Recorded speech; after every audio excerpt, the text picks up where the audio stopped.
Praise the Lord, షాሎም, hallelujah. Jesus loves us so much. ఈరోజు పరిశుద్ధ గ్రంథం నుండి యెహోషువ గ్రంథం 23వ అధ్యాయం 10వ వచనంని క్లెయిమ్ చేద్దాం. మీ దేవుడైన యెహోవా మీకు ఇచ్చిన మాట చొప్పున తానే మీ కొరకు యుద్ధము చేయువారు. Praise God.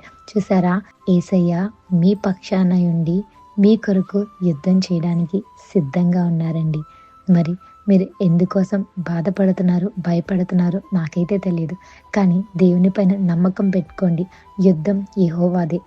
దావీదు గొలియాతుని గిరా తిప్పి మరి స్టోన్తో ఎలాగైతే విజయం పొందుకున్నాడో, తన పక్షాన యేసయ్య ఉన్నారు కాబట్టి, దావీదు పక్షాన యేసయ్య ఉన్నారు. ఆ స్ట్రెంగ్త్ యేసయ్య ఇవ్వడం బట్టే కదండి విజయం వచ్చింది. సో మీ జీవితంలో విజయం రావాలనుకుంటున్నారా? మీ పోరాటం దేవుని చేతిలో పెట్టండి. దేవుడే చూసుకుంటారు. దేవుడు మీ పక్షానగా ఉంటే మీకు విరోధి ఎవరండి? యుద్ధం యెహోవాదే.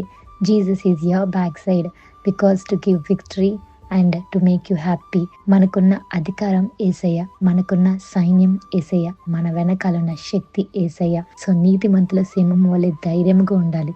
యేసయ్యే మీ జీవితంలో యుద్ధం చేసి మీకు విజయాన్ని ఇస్తారండి. Amen. Jesus is our army. Amen. ఒక ఎగ్జాంపుల్ చెప్తానండి. ఎక్కడైనా ఎక్కువ క్రౌడ్ ప్లేస్లో ఉన్నప్పుడు, క్రౌడ్ పీపుల్ ఎక్కువ జనాలు ఉన్నప్పుడు ఒక పోలీస్ విజిల్ వేస్తే అక్కడున్న జనాలందరూ అలర్ట్ అయిపోతారు కదా. ఒకవేళ ఇద్దరు వ్యక్తులు ఎవరైనా ఫైట్ చేసుకుంటే ఎప్పుడైనా పోలీస్ విజిల్ వినిపించిన వెంటనే వాళ్ళు ఫైట్ చేసుకోవడం ఆగిపోతారు కదా. ఎందుకు? ఆ పోలీస్ గారికి ఉన్న అధికారాన్ని బట్టి వాళ్ళు ఆగుతారు కదా.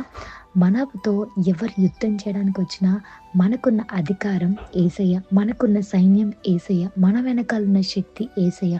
మన పోరాటం దేవుని చేతిలో ఉంది. దేవుడు మన పక్షంగా ఉండగా మనకి విరోధి ఎవ్వరూ ఉండరు. మనకు విరోధం కొరిపింపబడిన ఏ ఆయుధము కూడా వర్ధిల్లదు. యుద్ధం యెహోవాది.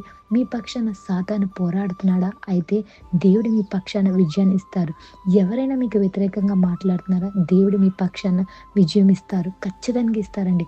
దేవుడు తన ప్రజలను, తన బిడ్డలను లోకంలో ఎంతో ప్రేమిస్తున్నారు కాబట్టి మీ పక్షాన ఉండి మీకు విజయం రావాలని దేవుడు చూస్తారండి.